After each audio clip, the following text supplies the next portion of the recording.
안녕하십니까 여러분, 누리필입니다. 자, 흔히 권력하면 대통령을 떠올립니다. 권력, 권력자, 무소불위의 권력, 제왕적 권력, 뭐 이렇게 이제 이야기들 합니다만, 이번에 이제 이 계엄 사태 그 이전에도 벌써 국회를 장악하고 있는 민주당의 저 폭거, 난동, 그게 바로 내란이죠. 대선 불복이고요. 그걸 보면서 이제 울분을 느끼신 이제 우파 애국 자유 보수 이제 선진 국민들 많을 겁니다. 대통령이 왜 저렇게 자꾸 당하고 있지? 그게 바로 지금 헌법이에요. 우리나라 헌법에서는요, 말로는 제왕적 대통령이라고 했는데 실제 대통령에게 그런 권한이 없어요. 권력이 없습니다. 국가 운영할 수 있는 그 권력은 있지만 권한은 있지만 정치적 어떤 그 분쟁, 큰 어떤 그 정치적 격돌이 일어났을 때 대통령이 자신의 힘으로 상대 정치 세력을 제어할 수 있는 수단이 아무것도 없어요. 아무것도. 계엄령도요, 실질적으로는 법 위에 있는 건 아닙니다. 영이거든요. 명령이거든요. 대통령의 긴급 명령이나 다름없습니다. 우리 이제 법체계상 헌법이 가장 위에 있잖아요. 다음 법률이고요. 그 다음에 명령이거든요. 헌법, 명조, 규조 이렇죠.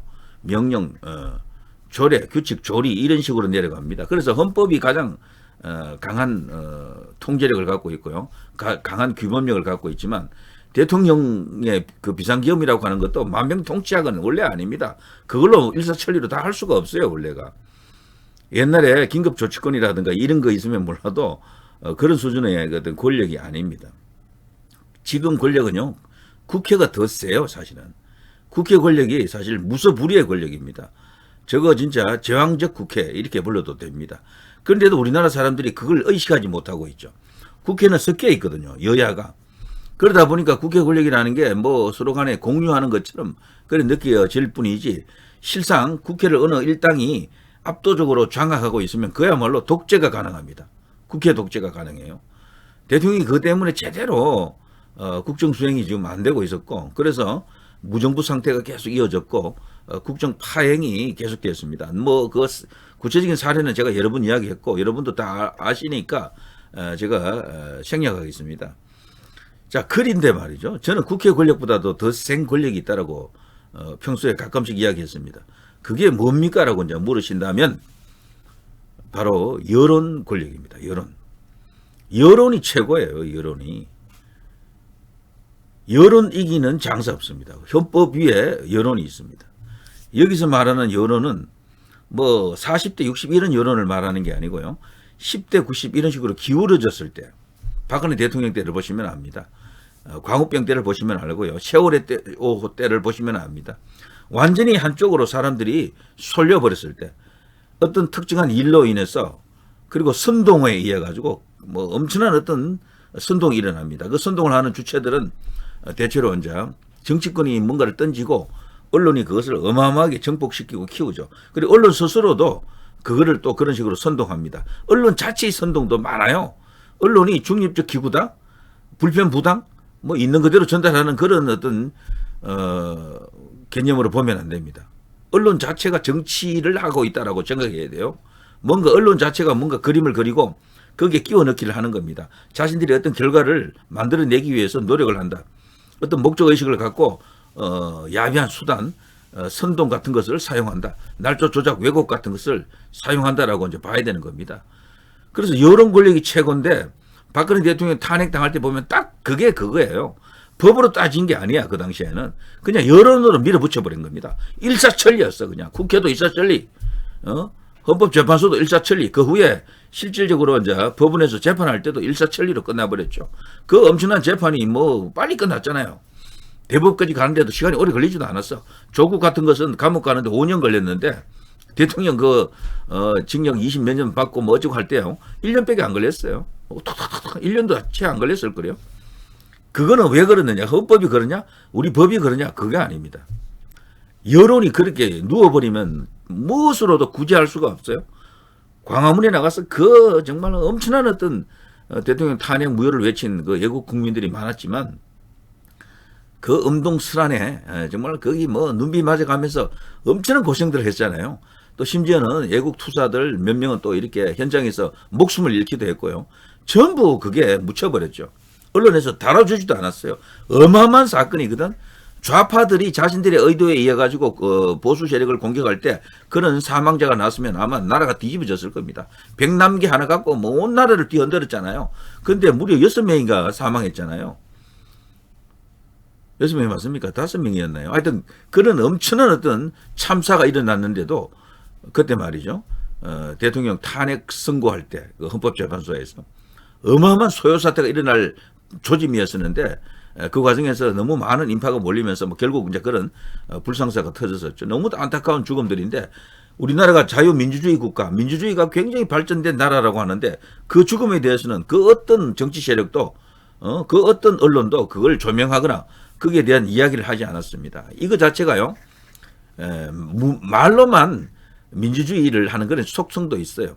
자신들의 입장, 자신들의 목적, 자신들의 이익과 이해관계와 일치하면은 그게 이제 민주주의를 이제 이렇게 들이댑니다. 포장을 그렇게 하는 거죠.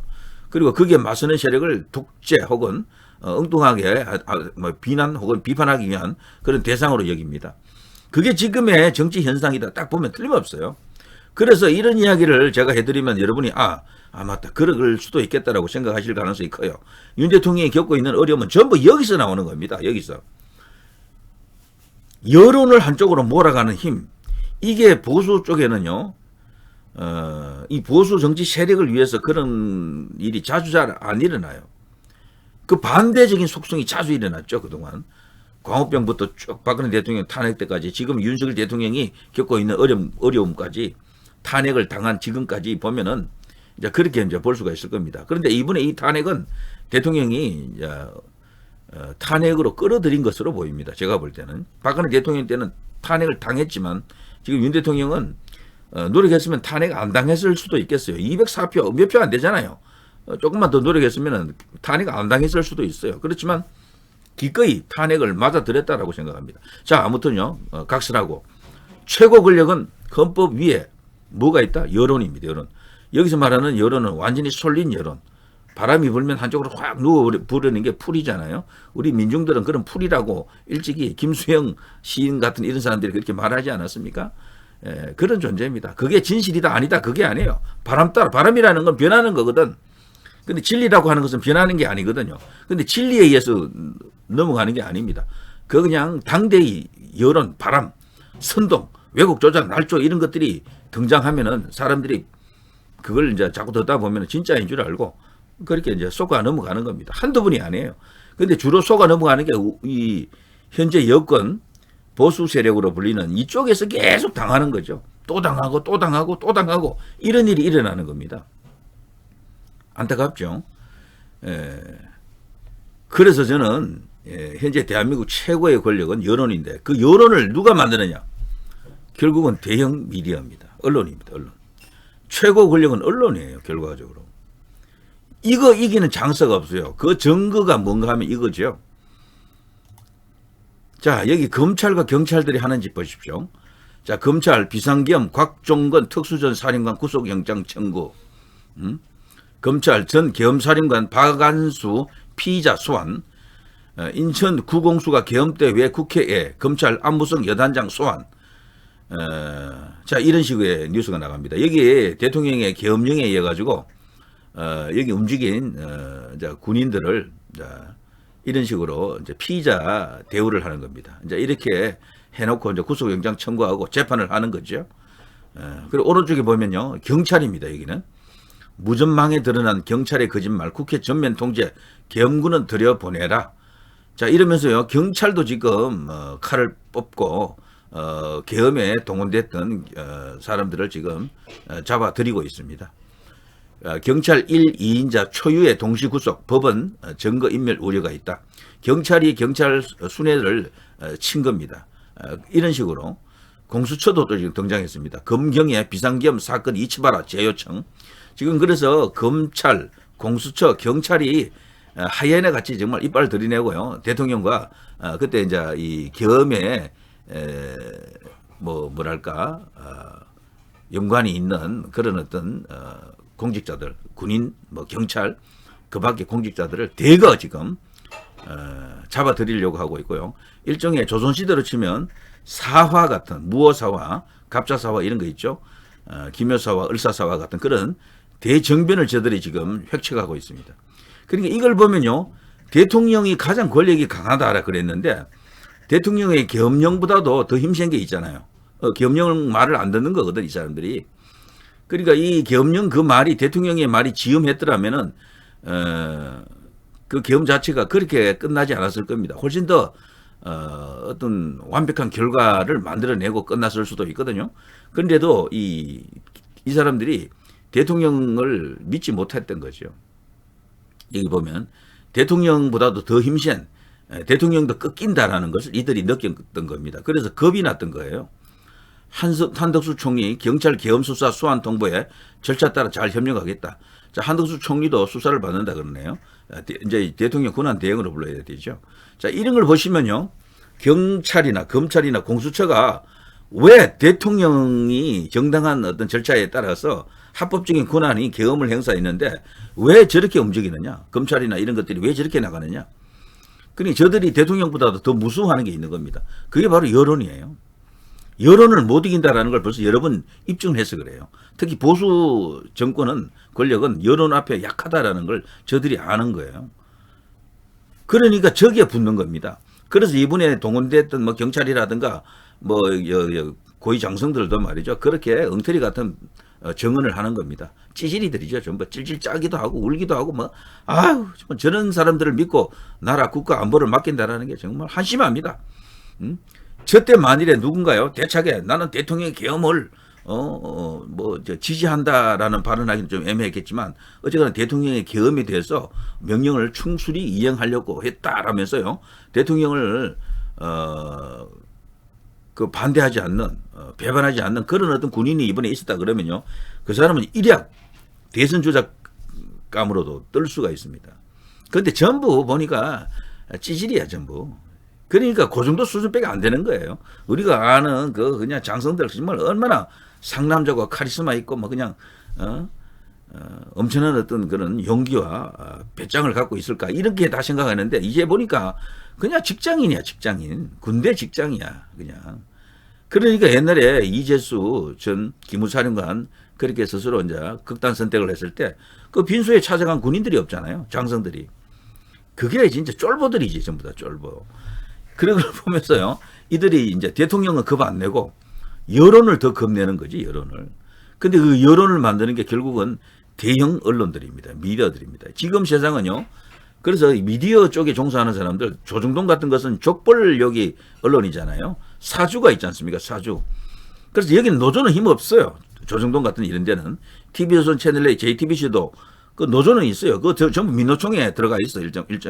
들어가 있기는. 근데 민노총에 그 언노령 산하에 다 있거든요. 그렇지만 노조로서는 아무런 역할도 안 합니다. 그들은. 노조 때문에 안 해요.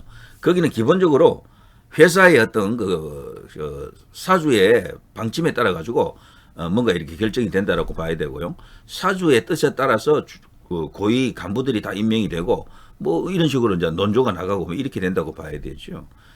그래서 문제는요.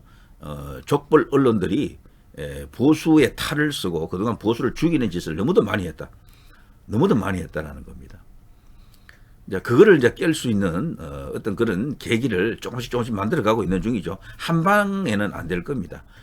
저는 대한민국에서 가장 힘센 요즘 같은 이런 정치적 영향력 면에서 가장 힘센 것은 결국은 대형 미디어 조중동을 비롯해서 이제 그 족벌 언론과 함께 KBS, MBC, SBS 같은 이런 종편 같은 이런 그리고 뭐 그보다 조금 못 미치지만 뭐 한길의 경향 뭐 이런 좌파 언론들도 있겠죠. 자, 이들의 세상입니다. 사실은 이들 정치적 어떤 결정, 결단, 어떤 그 영향력 이런 것은 전부 그들에 의해서 만들어집니다. 좌파 쪽도요. 대부분은 그들 좌파 언론들이 만들어내는 좌파 미디어들이 만들어내는 인물들이 뜨고요. 보수 쪽도 항상 이 조정동으로 대표되는 이 보수 언론들이 보수도 아닙니다만 어쨌거나 보수 언론으로 이제 불러주니까 그들이 생각하는 대로 원하는 대로 그림이 나갑니다.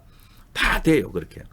그들이 윤석열 대통령을 만들었고 박근혜 대통령을 만들어 놓고 그런 식으로 끌어내리고 있는 겁니다. 자신들과 이해관계가 수틀린다 싶으면 거짓하는 겁니다. 윤석열 대통령은 제가 앞선 뭐 영상에서도 그렇게 언급했습니다만 조중동인과 같은 이런 족벌 언론들과 가는 길이 지금 어긋났어요. 서로 핀토가 지금 맞지 않습니다. 그래서 뽑아놓고 지금 깎아내리고 끌어내리고 그 자리에 한동훈으로 채우려고 했는데 한동훈이 지금 목 날아가게 생겼잖아요. 그러니까 지금 조중동도 지금 당황한 상태입니다. 난리 났습니다. 한동훈을 대체할 선수를 찾아야 되는데 지금 없잖아요. 그래서 이제 그런 것까지도 고려한다 그러면은 자신들 스스로 자기 발등을 또 찍은 측면도 있습니다. 그렇지만 조중동이라는 세력이 야당이 다시 집권하더라도 끝내 살아남는 세력입니다. 저기는 거대한 왕국입니다. 그야말로 말이 조선동아일보 신문이지 단순한 신문이 하나만 있는 게 아니잖아요. 방송사도 있고 무슨 잡지사도 있고 뭐 거대한 기업들이야 거기는. 근데 그 영향력을 이길 수 있는 힘이 대한민국에 존재하지 않는 거예요. 대통령 위에 있습니다. 저들이 사실은. 대통령도 어쩔 수가 없는 거야. 그러니까 그 노무현도 과거 조선일보 하나 손 보려고 하다가 박살 났잖아요. 김대중도 어떻게 해보려고 하다가 안 됐어. 저들도 그걸 어떻게 하지를 못해. 그래서 말이죠. 이거를 잘 이해를 해야 되고 이제 보수를 대표하는 진정한 언론을 키워야 됩니다. 스카이데일리 같은 이런 언론사가 조선일보 정도 되는 그런 큰 영향력을 가져야 되겠죠. 그렇게 되면 이제 세상은 많이 정상화될 것으로 이제 그렇게 봅니다. 자, 원래는 제가요, 조선중앙동안 난리 났다. 뭐 이 주제로 하려고 그랬는데, 그거는 다른 시간에 하겠습니다. 왜? 그들 지금 난리 났습니다. 똥줄 탑니다. 자, 그리고 어쨌거나, 자, 이런 속에서 윤석열 대통령이 정말 거대한 싸움을 시작한 겁니다. 그 조중동 같은 이런 거대 미디어들, 이들이 순수할 것이냐, 순수하지 않느냐, 이것도 한번 생각해 봐야 됩니다. 부정선거를 드러냈는데, 왜 부정선거에 대한 취재는 하지 않고, 왜 대통령만 자꾸 죽이려고 하느냐? 왜 한동훈만 자꾸 띄우려고 하느냐? 이런 이야기도 한번 생각해 보면서요. 저들은 분명히 뭔가 거대한 카르텔 안에 들어가 있지 않겠나. 그리고 그들의 노림수, 의도가 있다. 그것이 바로 무엇이냐? 부정선거에 가담한 것이냐? 이런 생각도 할 수 있지만, 그들은 지금 새로운 꿈을 꾸고 있다. 그것이 바로 그들의 이제 그 언론 권력을 100년, 1000년 이렇게 누리려고 하는 뭔가 있는데요. 카르텔이. 그 중에 한 개가 내각제죠. 내각제. 내각제 같은 이런 수단을 통해서 그들이 조종하는 대로 세상을 움직이려고 할 겁니다. 지금 어쨌거나 여야 전부 다 거대한 언론 카르텔 안에 다 그 포위되어 있습니다. 미국도 그래요. 미국도 뭐 유럽도 그렇고요. 민주주의 하는 나라 치고 총칼로는 안 되잖아요. 전부 이렇게 여론을 하는데 여론 움직이는 힘이 어쨌거나 거기서 나오는 거예요. SNS가 발달했고 인터넷이 발달했지만 뉴스를 생산하는 것은 결국 미디어들이거든, 언론이거든. 그래서 언론에 이게 이제 균형, 기울어진 운동장 이런 문제를 해결하지 않고서는 이 우파 보수 애국 자유 이적 진영이 선진 세력이 이 주된 정치 세력으로서 우리나라를 대표하면서 장기적으로 롱런하기는 정말 어렵습니다. 그래서 언론을 정상화시키는, 그렇다고 이런 언론을 갑자기 뭐 없앨 수도 없잖아요. 그래 여기에 대항할 수 있는 새로운 언론들을 띄워야 됩니다. 조중동을 이길 수 있는 언론을 만들어야 된다는 거죠. 뉴데일리, 스카이데일리 뭐 이런 언론들이 커야 되는 거죠. 그러면서 이런 언론들이 방송사도 만들고 이렇게 되도록 그런 식으로 계속 이제 나가야 됩니다. 자, 아무튼 윤 대통령은 어마어마하게 큰 싸움을 시작했습니다. 탄핵당한 분이 탄핵당하자마자 바로 대국민 담화를 또 발표하더군요. 정말 대단한 승부사고요. 앞으로 볼만할 겁니다. 흥미로운 어떤 결과들이 많이 나올 것으로 봅니다. 그리고 군데군데 이렇게 고비마다 어떤 포인트마다 대통령이 또 뭔가 메시지를 던질 것으로, 대통령이 직무는 정지됐지만 그런 건 할 수가 있거든요. 자기 자신을 변호하기 위해서 자기 자신을 국민들에게 알리는 것은 얼마든지 할 수가 있습니다. 그래서 총사령관 역할을 하지 않겠나. 그래서 여기에 이제 우리 호응하면서 이제 거대한 싸움을 이제 시작해야 되겠죠. 지금은요, 여론 싸움입니다. 여론 전쟁입니다. 어느 쪽으로 여론을 끌고 오느냐 이거거든요. 현재가 판단할 때도 대통령 지지율 혹은 이 탄핵에 대해서 국민들이 어떻게 생각하고 있느냐, 계엄에 대해서 어떻게 생각하고 있느냐, 우리 여론조사가 많이 나올 겁니다. 거기서 최소한 30% 정도는 만들어야 됩니다. 그러면 이길 가능성이 굉장히 커요. 근데 지지율이 아까 제가 말씀드린 것처럼 90대 10 이렇게 만들어버리면 안 돼요. 한쪽으로 다 누워버리면은 그때는 헌법이고 뭐가 없습니다. 헌법재판소, 이제, 거기도, 누워버린 그 여론 앞에서는 그냥 두 손 두 발 다 듭니다. 백기투항합니다. 그냥 따라간다니까요. 그래서 지금은 이제 한동훈 문제도 이제 거의 정리가 됐으니까 이제 보수가 똘똘 뭉쳤어. 범보수 범우파가 똘똘 뭉쳤어. 대통령의 지지율을 이제 끌어올려야 됩니다. 그리고 계엄의 정당성 이런 것을 알려야 되고 부정선거 이슈를 계속해서 띄워야 됩니다. 그러면서 지지율을 조금씩 이렇게 올려야 됩니다. 그래서 탄핵 선고할 때는 대통령 지지율이 한 40% 좀 나올 수 있게끔 그렇게 하면 게임 끝이죠. 뭐. 자, 누리 PD 김준희였습니다.